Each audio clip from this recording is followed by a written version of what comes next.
sejarah besarnya puasa, jangan sembrono. Ki Gede Pemanahan penjenengan cerita sama Sunan Kalijogo, jeung Sunan, saya pengen juga jadi raja. Ki Penjawi dapat pati, Kang Mas Pak Raden Fata pun entuk Demak, kabeh pun entuk. Niku Haryo Penangsang angsal Pajang, Kang Mas Joko Tingkir dapat Joko Tingkir dapat Pajang, Haryo Penangsang dapat Jipang. Saya dapat daerah mana? Ki Gede Pemanahan matur Sunan Kalijogo. Ya ndak ada, semuanya sudah habis yang baik-baik. Tinggal 5 tempat, itu pun tempat setan. Tempat setan pertama ada di ujung timur, namanya Alas Purwo. Tempat setan kedua ada namanya Alas Roban. Tempat setan ketiga ada namanya Alas Larangan Cirebon. Tempat setan keempat ada namanya Alas Ketonggo Ngawi. Lah tempat setan yang kelima namanya Alas Mentau lereng Merapi. Makanya kamu milih yang mana? Milih Mentau aja. Wah, kalau kamu milih Mentau setannya gede-gede, kamu puasa 20 tahun biar ditemani sama Ki Ageng Giring, jangan turun. Puasa 20 tahun di Bang Lampir Gunung Kidul, ini Pak Doso pasti tahu itu bekas bokongnya itu sampai nyitak begini. Akhirnya apa? Mampu betul Bubak Alas Mentau ditemani Ki Gede, Ki Gede temani Ki Ageng Giring.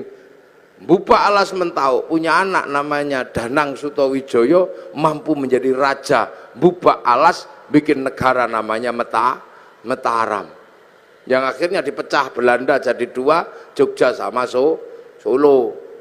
Yang akhirnya dipecah lagi Hamengkubuanan, Pakualaman, Mangkunegaran, Kasunanan. Puasa. Bismillah, alhamdulillah, wassalatu wassalamu ala rasulillah Sayyidina Muhammad ibn Abdillah wa ala alihi wa ashabihi wa azwajihi wa dhurriyyatihi wa ahli baitihi wa man tabi'ahum bi ihsan ila yaumil qiyamah. Bapak Dirut, Pak Doso, berarti anak ke-10. Doso itu sedoso. Itu biasa di Jogja anak ke-10 dikasih nama Doso. Anak ke-10, Doso Agung, berarti 10 keluarga besar bersaudara. Bapak Komisaris Utama, Bapak Heri Bowo, dan seluruh jajaran komisaris dan direksi, karyawan, pelindo, hadirin al hadirat yang berbahagia. Ini alhamdulillah tadi disampaikan oleh Pak Heri Bowo, Pak Komut, Pak Halal bihalal ini adalah prestasi orang Nusantara membuat Islam jadi indah. Jadi Islam itu jadi indah karena kepinterannya orang Indonesia. Puasa itu sebenarnya ya yang penting nggak makan dari sebelum subuh sampai maghrib, itu aja intinya, nggak makan, nggak minum, nggak jawil-jawil, intinya cuman itu. Tapi orang Indonesia jadi pintar, jadi indah. Karena Indonesia ini mataharinya jarang dilihat tumbuhnya secara langsung karena terhalang oleh pohon, maka di Indonesia muncul tradisi imsak. Imsak itu karena mataharinya nggak kelihatan. Di Arab nggak ada begitu, karena Arab itu kalau matahari muncul langsung kelihatan. Di sini juga puasa itu jadi indah, karena puasa orang sini lebih berat dari orang Arab. Orang Arab kalau puasa keluar rumah lihat padang pasir, nggak ada orang pengen makan padang pasir. Tapi orang sini keluar rumah lihat jambu, lihat belimbing. Maka para kiainya daripada kamu nggak khusyuk kalau puasa, sebaiknya tidur aja. Maka kemudian setelah itu tidur, dikasih dalil naumuso imin ibadatun, tidurnya orang puasa itu ibadah. Nah, karena tidur terus akhirnya kiainya sepi, Maka kiainya pergi ke pasar cari mercon. Akhirnya puasa di Indonesia muncul mercon dar-dor dar-dor. Maka tidak usah heran kalau ada puasa kok merconnya banyak. Itu khas Indonesia. Terus kalau malam ada sahur. Bahkan sekarang ono sahur ora sahur sak karepmu ono. Nah, itu kehebatan orang Indonesia. Terus selesai puasa halal kayak gini nih, minta maaf. Di Arab sana nggak ada orang kenal tetangga. Nah, di sini bebeknya nelek di halaman tetangganya, maka saling memaafkan. Kerja di pasar, biasalah, itu khas Indonesia. Kenapa? Karena puasa ini harus disyukuri. Berbahagialah orang yang berpuasa dan mau menjalankan puasa. Karena puasa ini nggak main-main. Ibadah yang Allah bikin alasan itu puasa. Karena puasa itu seperti penyiksaan, nggak makan, nggak minum, nggak penyiksaan. Tapi Allah kasih alasan. Puasa ini bukan kamu saja. Tapi orang dulu juga tak suruh puasa. Kama kutiba 'alal ladzina min qablikum. Seperti orang dulu. Jadi puasa ini bukan sampean aja yang disuruh. Seluruh manusia dari zaman bahula itu disuruh puasa. Makanya puasa ini ibadah yang paling terkenal. Karena puasa ini ibadah kuno, kurikulum lama. Ibarat sekolah kurikulum yang nggak pernah hilang itu berhitung. Matematika itu nggak pernah hilang kurikulumnya. Puasa itu juga sama, kurikulum kehidupan yang nggak pernah dihilangkan oleh Allah. Semenjak zaman Nabi Adam sampai Nabi Muhammad. Nabi Adam itu puasa juga. Sehari di bulan tanggal 13, 14, 15 rembulan itu puasa. Terus 27, 28, 29 akhir bulan namanya puasa Ayyamus Sud. Kalau hari terang puasa Ayyamul Bid. Nabi Idris juga puasa, dikenal dengan puasa tanpa nyawa, bila roh. Makanan tidak ada nyawanya, tanpa ikan, nasi mutih nih cara orang sekarang. Nabi Dawud juga puasa, sehari iya, sehari enggak. Nabi Musa sebelum naik Gunung Tursina puasa, Nabi Ibrahim puasa, Nabi Isa diajari puasa, Nabi Muhammad juga masih diajari puasa, dan Nabi Muhammad dikatakan oleh Allah, kama kutiba 'alal ladzina min qablikum. Seperti orang dulu, makanya puasa ini dikenal semua manusia, bahkan semua agama kenal puasa. Itu uniknya puasa. Dulu ada agama kuno, sekarang punah agama itu. Namanya agama Zoroaster. Nabinya Zarathustra. Ajarannya nihilisme. Kalau orang Jawa bilangnya suwung. Itu Tuhannya dua. Tuhan terang namanya Ahriman, Tuhan gelap namanya Ahura Mazda. Nah, dua Tuhan ini suka kelahi, suka usil. Tuhan terang penguasa matahari, Tuhan gelap penguasa rembulan. Kalau dua Tuhan ini kelahi, Tuhan terang kok kalah gerhana matahari. Orang Zoroaster puasa 3 bulan. Kalau Tuhan gelap kalah gerhana matahari, puasa 40 harian gitu. Puasa. Ini orang Zoroaster. Cuman agama Zoroaster itu punah. Berganti menyembah api. Yang akhirnya di dalam Al-Quran dikenal dengan Majus atau Majusi. Cuman agama Majusi ini punah juga. Karena raja terakhir Majusi namanya Rustum yang ada di Persia sana masuk Islam. Raja Rustum ini anaknya dinikahkan dengan anak Sayyidina Ali bin Abi Thalib. Namanya Sayyidina Husain. Lahir Sayyid Ali Zainal Abidin. Nah, karena masuk Islam, kemudian orang Majusi tidak lagi menyembah api. Cuman orang Majusi kalau menyembah api, apinya ditaruh di bangunan tinggi, panjang, itu namanya Manaro. Sehingga kemudian setelah nyembah Allah, apinya dibuang, manarohnya ditaruh di depan masjid. Akhirnya masjid orang-orang ex-majusi punya manaro. Begitu seluruh kaum muslimin lihat masjid orang Persia punya manaro, kok bagus, maka kemudian seluruh kaum muslimin berlomba-lomba bikin manaro di depan masjid, yang akhirnya sampai Surabaya jadi menoro. Nanti puasa. Lu ini Islamnya begitu. Kalau masjid khas Arab yang asli ya kotak tutupnya pelepah kurma. Menoro itu, menara itu dari tradisi Majusi dulu. Kubahnya itu ketika Islam ketemu dengan Nasrani yang di Konstantinopel, kemudian punya masjid, ada kubahnya itu sumbangan dari gereja dulu.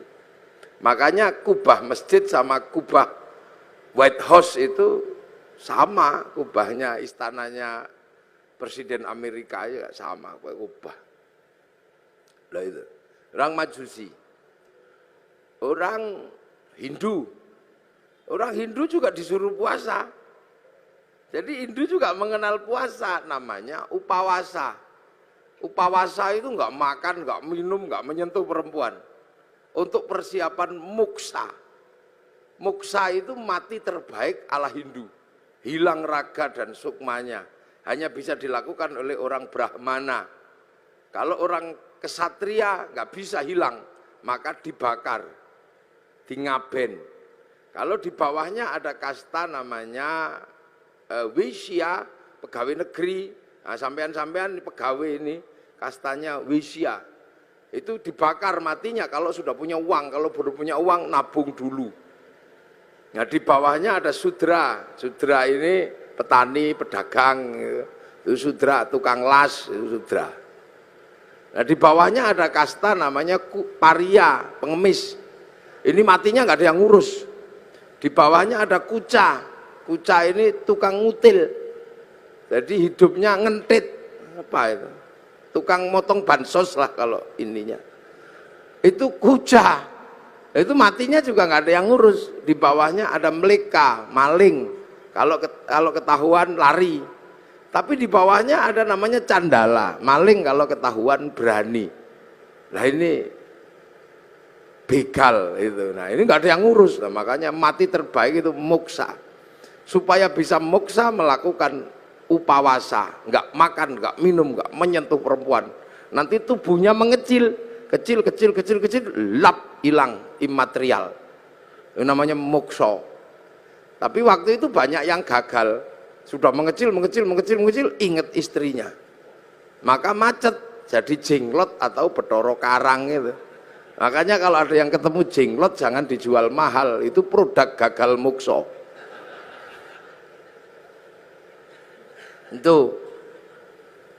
Itu asalnya begitu. Makanya dulu terus orang-orang di sini mengambil ajaran yang lebih mudah, bukan menahan hawa nafsu tapi ngumbar hawa nafsu. Namanya ajaran Bhairawa Tantra.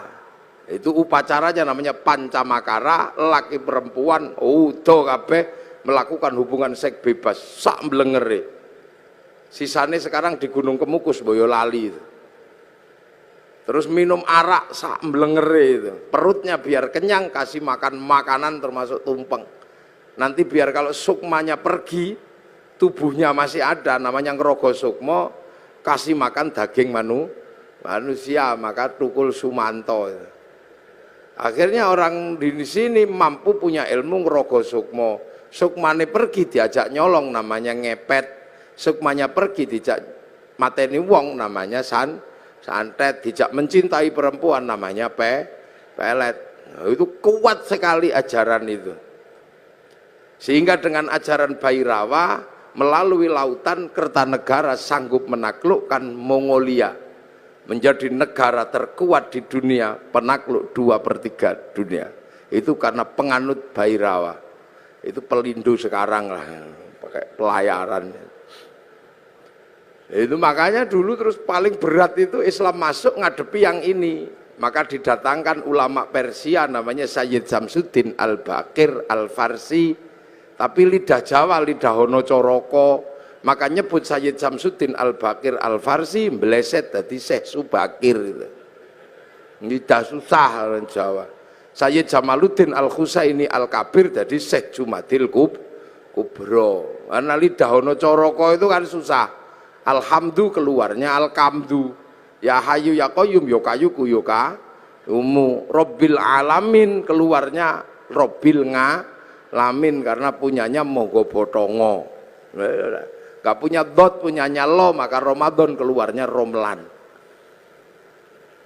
Nah, makanya orang-orang ini datangkan Syekh Subakir ini ngadepi orang Bairawa.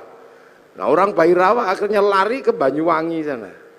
Dipimpin Menak Sembuyu Bajul Sengoro. Nah, di sana diajar sama muridnya Syekh Subakir namanya Maulana Ishaq. Makamnya di Kemantren Lamongan itu. Akhirnya Menak Sembuyu nyerah. Anaknya yang perempuan dikasihkan sama Mbak Ishak, lahir Raden Ainul Yakin Sunan Giri, makamnya Gresik. Maka orang Bairawa hilang, lari ke Bali.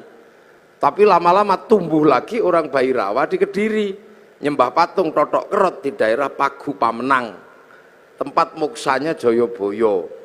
Diajar sama Sunan Bonang, akhirnya nyerah. Lah begitu nyerah, ya sudah, kamu muternya tetap gak apa-apa. Laki perempuan tapi jangan nudo, pakai baju. Arak diganti teh, kopi atau air putih. Tumpeng karena itu halal nasi nggak apa-apa. Ingkung manusia diganti ingkung pitik. Mantra Ngrogo Sukmo diganti kalimat tauhid la ilaha illallah. Makanya kemudian ada Indonesia punya tradisi tumpengan. Itu yang dandani namanya Sunan Bonang. Nah, Sunan Bonang mengajarkan kepada Sunan Kalijogo muridnya untuk disebarkan di seluruh Jawa. Sunan Kalijogo mengajarkan pada muridnya namanya Sunan Geseng. Sunan Geseng mengajarkan pada muridnya namanya Mbah Abdul Halim Pangeran Benowo Surabaya sini. Mbah Benowo mengajarkan pada Mbah Abdul Rahman Pangeran Sambulasem, diajarkan kepada Mbah Jabar Tuban, diteruskan oleh muridnya namanya Mbah Sufyan Tuban, teruskan muridnya Mbah Abdul Halim Boyolali, punya murid Mbah Abdul Wahid Solotigo, punya murid namanya Mbah Khairon Purwodadi, punya murid Mbah Asy'ari Jombang. Nah itu Jombang lagi, punya putra Kiai Hashim Asy'ari, maka pengikut Kiai Hashim Asy'ari tidak alergi sama tumpeng. Nah ini berhubung orang Jombang mesti saya jelaskan. Jadi halal bihalal Jombang, tumpeng juga Jombang. Jadi biar Jombang itu ngertinya nggak cuman besut, manjamino. Jadi puasa. Makanya karena upawasa itu nggak makan, nggak minum, nggak menyentuh perempuan. Makanya ketika Islam datang membawa tradisi nggak makan, nggak minum, nggak menyentuh perempuan, namanya Syahrus Siam, kok seperti upawasa. Maka orang Indonesia menyebutnya bulan puasa. Jadi kalau sampean pengen tahu kenapa Ramadan kok disebut bulan puasa, karena dulu ada namanya upawasa, nggak makan, nggak minum, nggak menyentuh perempuan. Makanya kemudian Syahrus Siam disebut bulan puasa karena dulu upawasa. Orang Buddha itu juga pelajaran puasanya ada. Ketika ingin mendapatkan kesempurnaan menuju nirwana, itu puasa di bawah pohon bodhi. Pakai kain selempang, tidak pakai daleman. Itu waktunya tidak terbatas sampai mendapat pencerahan. Agama besar Yahudi juga puasa. Kalau peringatan Yom Kippur, mereka puasa. Nasrani juga diajari puasa. Kalau hari Jumat Agung menjelang Paskah juga puasa. Jadi hampir semua agama itu kenal puasa. Karena apa? Ini syariat kuno. Makanya enggak usah heran kalau ada puasa, apalagi orang Jawa. Orang Indonesia ini hobi kalau yang namanya puasa.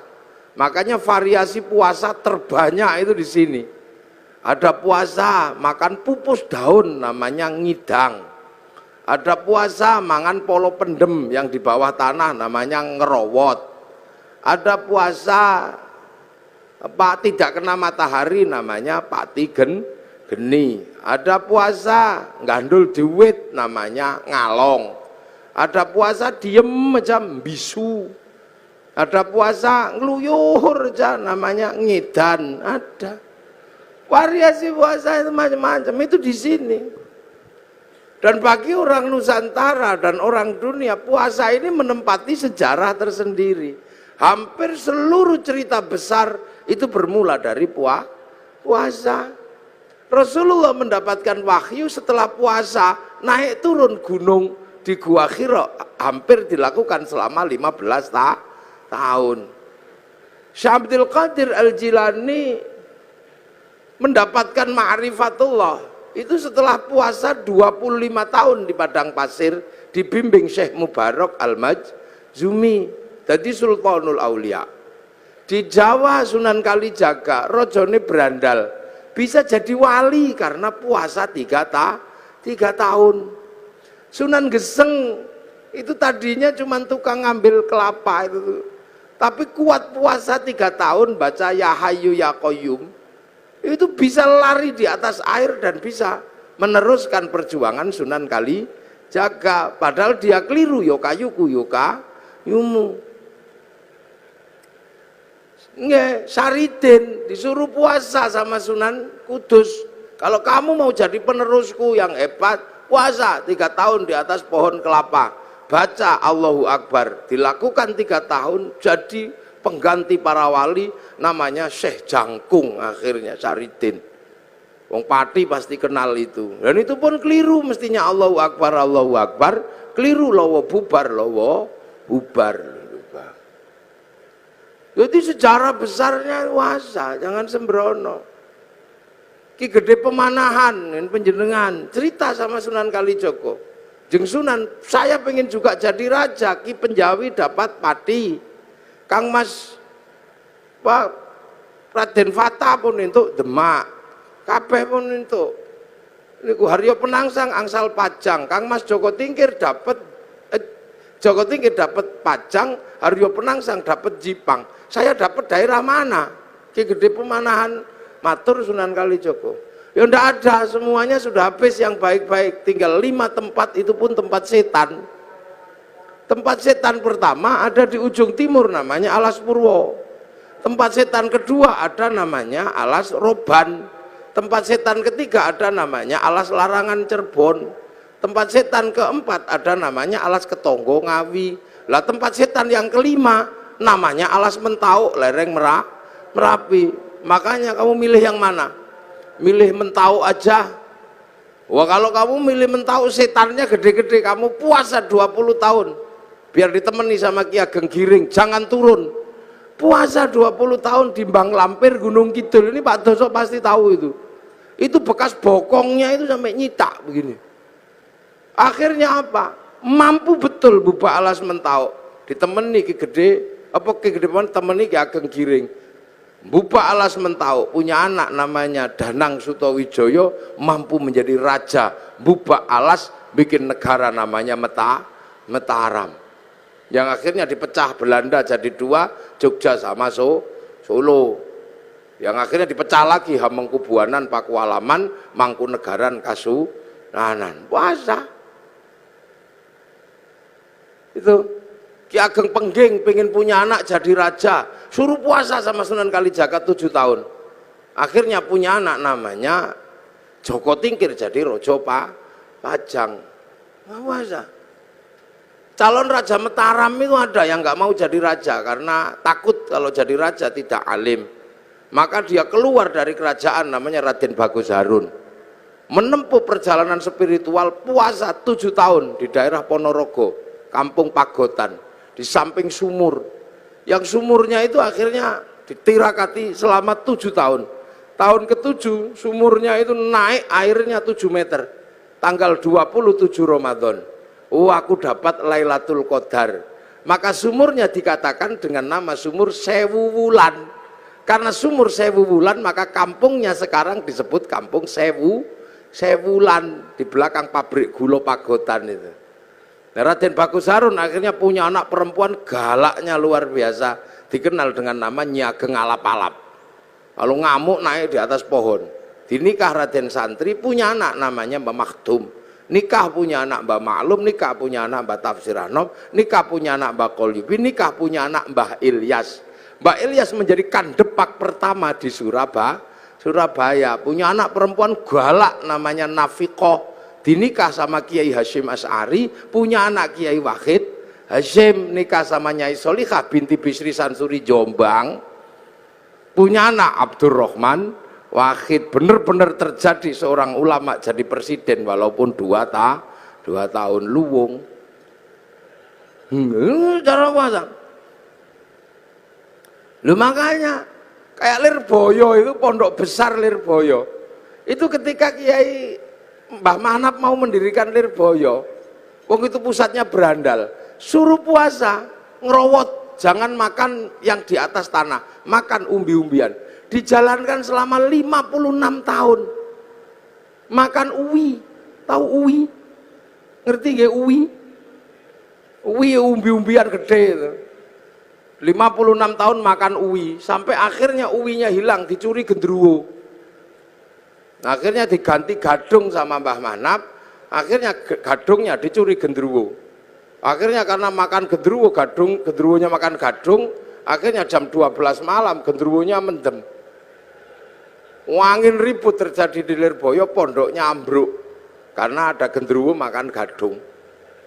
Akhirnya sama Mbah Manap dikasih minum minyak jarak, terus sembuh. Kasih tugas nimba untuk air mandinya santri, pakai singgot pring panjang, itu nyinggot namanya. Nah maka di Lirboyo dulu zaman mondok, sampai kalau tahu itu ada kriat-kriut itu gendruwo nimbo.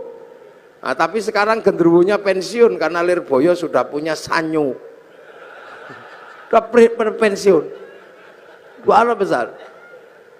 Yo. Makanya di Jogja ada orang menempuh jalan puasa. Namanya Sukirah, ini Pak Doso ya. Sukirah ini perempuan biasa, tapi punya cita-cita pengen punya anak jadi raja. Padahal bukan tetangganya raja. Istri raja juga bukan, maka tetangganya olok-olok, paling anakmu nanti jadi presiden, jadi raja deh ketoprak. Tapi Bu Sukira nekat puasa 9 bulan sambil ya Allah, ingin punya jadi raja ya Allah. Itu 9 bulan anaknya lahir, laki-laki keriting jemblok itu, dikasih nama Soeharto. Itu jadi presiden 32 tahun. Nah, itu makanya dulu jalan puasa ini banyak ditempuh oleh nenek moyang kita. Pengen istri cantik kok ditolak. Orang dulu puasa. Masuk masjid kalau santri baca ya Rahmanu ya Rahim. 7 hari 7 malam, I love you. Lah ya, kalau nggak mau ya Rahmanu ya Rahim, ya cari pohon besar, bawa beringin di kantor Pelindo itu. Baca sunah mata kaji ajiku jaran goyang, ya I love you sama saja, yang penting puasa. Lu puasa ini menghasilkan energi yang luar biasa. Ini yang kadang manusia akhir nggak ngerti. Makanya ayam aja ngerti, kalau pengen neteskan telur puasa 21 hari. Nanti ayam netes. Ulet itu kalau pengen terbang dia puasa, jadi kepompong. Ngepompong dulu baru terbang jadi kupu. Ular itu kalau mau melungsungi ya puasa, nanti kulitnya ganti lebih mudah lagi. Makanya kita berdoa semoga puasa kita seperti puasa kupu-kupu, puasanya ulet, habis jadi kepompong terbang jadi kupu. Jangan kayak puasanya ular, setelah puasa tetap aja keluar ular. Sekali ulo tetap ulo, ini itu jangan. Puasa. Dukun-dukun bayi dulu itu bodoh-bodoh, ndak pinter, cuman yok lokuato. Tapi puasanya kuat ya brul gitu ya keluar. Dan puasa ini nggak pandang bulu, dibikin baik ya mandi, dibikin jelek ya mandi. Makanya dukun-dukun santet itu kalau puasanya kuat, santetnya ya teksek. Bahkan orang cari nomor juga puasa. Loh, ini puasa ini menempati ranking tersendiri. Makanya orang-orang tua dulu hobi yang namanya puasa itu. Kalau punya hajat atau besar, puasa deh, puasa. Hasil, saya pernah punya pengalaman orang daftar tentara nggak keterima. Oh, ini angkatan laut. Daftar angkatan laut itu nggak keterima karena tingginya kurang 5 cm.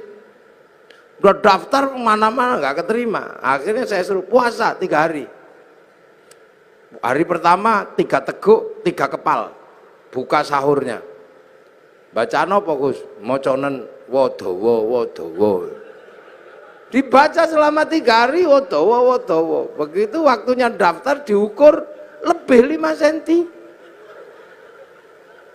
Untung ora iku nih sing dawa kan. Kudune kan dhuwur ngono tapi keliru saya perintahnya. Tapi kan yakin begitu diukur naik 5 cm. Tasyakuran motong sapi. Begitu motong sapi saking senengnya saya ukur ternyata kurang 5 cm. Lah waktu itu meterannya yang mengkeret atau yang baca yang bingung. Nah sekarang ada di Angkatan Laut Surabaya, maka cari aja kalau ada tentara yang kurang 5 cm ya dia itu.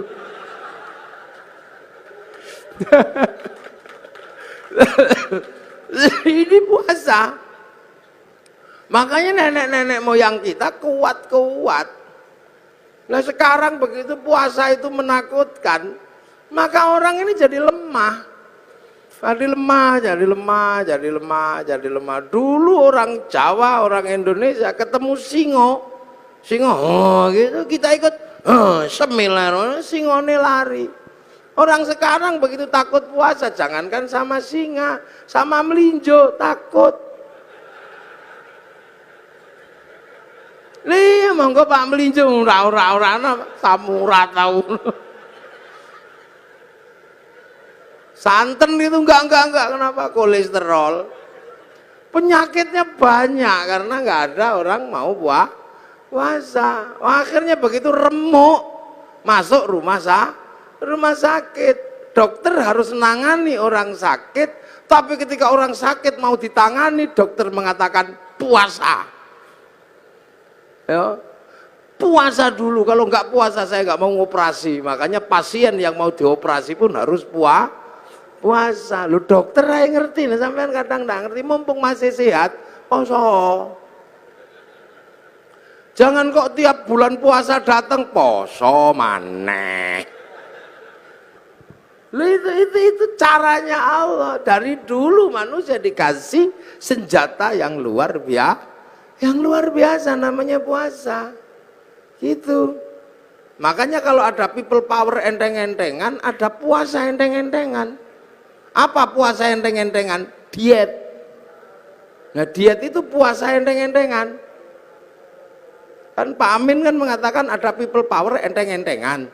Nah puasa enteng-entengan juga ada. Namanya diet. Karena kalau diet kenemenen, dead.